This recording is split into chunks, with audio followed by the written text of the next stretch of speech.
Hi, this is Russell Whitney with Expert Insider, where I get to take an insider look of experts in their field, from internet marketers, real estate investors, entrepreneurs. And today, I'm sitting with a great friend of mine and partner, Mr. Mike Antoni. Mike has done over 50 million online through internet marketing strategies. He's created one of the most unique selling systems I've ever seen on the internet, where he takes people through a step-by-step process and is able to sell packages that go from $50 all the way up to $60,000 plus. However, he didn't get started like in internet right away. We're going to talk a little bit about his story, how he got started in internet marketing. He's also an expert copywriter and a devoted husband. His wife, how long have you been married? Going on, it's been 3 years. 3 years, 3 years, absolutely an amazing couple, power couple. So I have the privilege of sitting with Mr. Mike Antoni. Mike, glad to have you on the show here. Thanks for having me. So Mike, let's just get right into it. Sure. I want to talk a little bit first about your background, because when I got to hear your story, I thought it was just absolutely amazing how you went from 0 to 50 million, number one, and where you came from. So your first business, let's get this out of the way and going, is something with goats, right? Yeah, it's quite a weird story. So when I was about 19, I was actually going to college out of state, and I'm from Florida, and so I'm from like the city. I'm not around, farm animals or things like that. But a friend of mine that I met up there was, and he actually asked me to partner with him to start a dairy goat farm. And what we did, I did a lot of the paperwork stuff, and we ended up buying not like one or two or three or five. We bought 500 dairy goats. 500 dairy goats. 500. Okay. And to make it even crazier, you had to milk them. Well, because here's why: they were all pregnant, all of them. Who got them pregnant? Not me. They were pregnant. They were already done. They were already set up. That was the way it was. And they got there, and we had to, for an entire month or two, that's all I did was just help these kids, that's what they're called, being pulled out day in, day out, day in, day out. So you had to give birth to the goats. And so we over how long? Over about a month and a half. A month and a half. I did. How many goat babies you deliver? Probably close to 750 or 750. more. Yeah. Not only is he expert on the internet, however, he's an expert at delivering goats. So if you need a goat delivered, let us know. Mike can get that done for you. I'm retired from that business. Retired from it. Your hands were dirty, huh? Yeah. So we did that. That did not end well. We ended up that we couldn't really meet all of our bills. We couldn't really pay for How much did you invest into that business? Personally, thankfully, I didn't have anything in it. Cash-wise, So you got had sweat equity. Sweat equity, okay. But we ended up that the government came in and they repossessed the goats. The government came and took the goats from you. So everyone has their sob story of their car getting repossessed or house being foreclosed. No, mine is my goats were repossessed.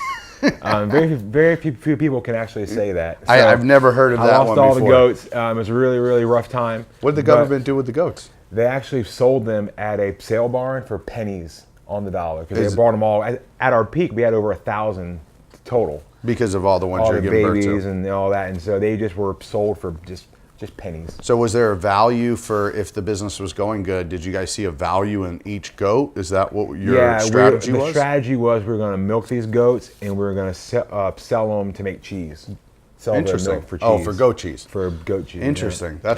So you got out of that business after a month and a half. Well, no, we did that for almost probably 6 or 8 months. Oh, 6 or 8 months. To a year, but yeah. Okay, so 6 or 8 months, and then it ended up turning belly really up. Bad, yeah. Because couldn't afford the bills, or couldn't do it. The government actually pulled our funding. Okay. Because we couldn't meet some EPA requirements. Now, what would you say your biggest mistake was in that business? Even though it turned and took a downfall, looking back, what was your mistake? I think for me, one, it wasn't in an area that I knew anything about. Okay. And I didn't really do enough research on the goat side of it. Gotcha. For one. 2, I was just quite young. Right. And then I think 3, I wasn't as skilled yet with dealing with other companies. So for us, the other company was the U.S.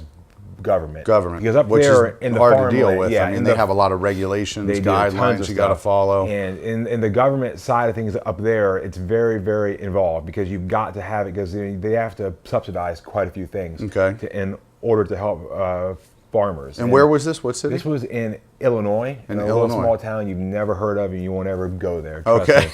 And basically, we made the mistake of not bringing in the right people that had that skill set. We were hiring firms to help us. We pretty much had to come up with a treatment plan of where the goat poop would go. Oh, wow. And that was a whole issue. The whole thing went down because we didn't have a proper plan for where the goat poop would go. Ah, so that's pretty crappy. Very crappy.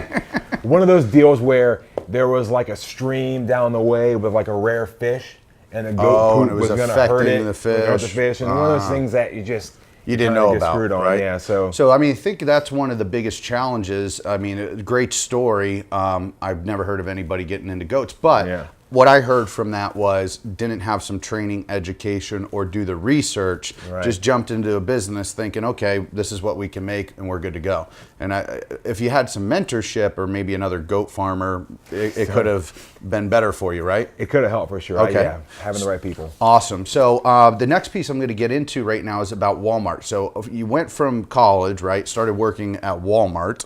Yeah. And how was the job at Walmart? So it was quite weird. I actually came back home from the goat farm. The last thing that occurred to me Florida on the goat farm coming back was my car caught on fire.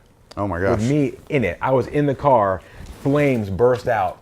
And Wow. I was so dumb at the time. I was like, is that fire? And I was, it's just not something that you see. Right. I was sitting in the car and the flame shot out from the AC vent. What? And then I was kind of, what kind of car? So it was a 92 Oldsmobile Cutlass Supreme. Oh, nice. Or 96 maybe, but one of those big boat cars, red, right? big long red cars, and yeah, then caught on fire. Yeah. So I didn't really. So when I got back home, I didn't even have a car. So I lost. I really was at the rock bottom that you could be. I didn't have a car. I had to go back home with my mom. Okay. I think I was like 22 or 23, and so I went ahead and I had a friend of mine who had a car and said, hey, I'm gonna go apply for this job at Walmart doing overnight stock. And I was like, shoot, if you can stocking the shelves, right? Yeah, so stocking the shelves. So I went there, I got that job, and it was terrible. It was terrible. I mean, we worked overnight, so we worked 10 p.m. to like 6 Graveyard. or 7 a.m.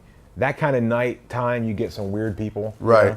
And then the part Walmart in general, I think, you get some weird people, right? But and it was also compounds at night, though. It does. And it was also kind of sad because you would see friends of yours you haven't seen in forever, and they're like doing all these cool things, and you were like wearing the Walmart vest, like putting stuff on a shelf. And you're like, man, I thought. Oh, so for you, it was kind of embarrassing a to little see. bit. Okay, gotcha. I don't ever really. I think it's okay if that's your job and that's what you do. That's awesome. I don't ever look down upon anybody. But I knew for me that wasn't what I was supposed to be at. But it was tough, and I was only there for about 3 or 4 months because it was like a temporary job. And I remember actually one day I actually got in a fight, not like a fight, but argument with my manager because of the way he treated people. Right. He treated people so terribly, and I remember it to this day. I gave him this long talk about how you got to be a better boss and how you got to treat people right. You have to inspire people. Don't use fear. Right. And it's crazy because at the time I didn't realize it, but 4 or 5 of my fellow people, coworkers, heard the whole thing. They were like, they were trying to hide, and they were like, "Yeah, Mike, you told them." The thing was, I think I was young, and I didn't realize you shouldn't do that probably. But the key to that whole thing for me was, I was being my authentic self, and that's how I am to this day. I treat my people incredibly. Right. I go out of my way. I'm probably too nice, Right. But I think that it's cool because I didn't just say that to him. Right. That's truly how I felt. And for yourself. Yeah. I mean, in hindsight, if you look at it, a lot of people see those bad situations in their life where, they had a bad dealing with their boss, or usually like an interview I had the other day with Vince, he was saying one of the worst moments in life end up being the best moments. Yeah. Right? So that transitioned you to say, okay, I need to do something different because I don't want to work for this guy, right? Yeah, pretty much. And I also knew, the pay was just so low. The pay was low? I think I would make, take home $250 a week or something like that. All right. Hey, this is Russell Whitney sitting here with Mike Antoni, and I'm going to talk about in the next episode how Mike took Walmart and ended up making a $50 million revenue stream online through internet marketing.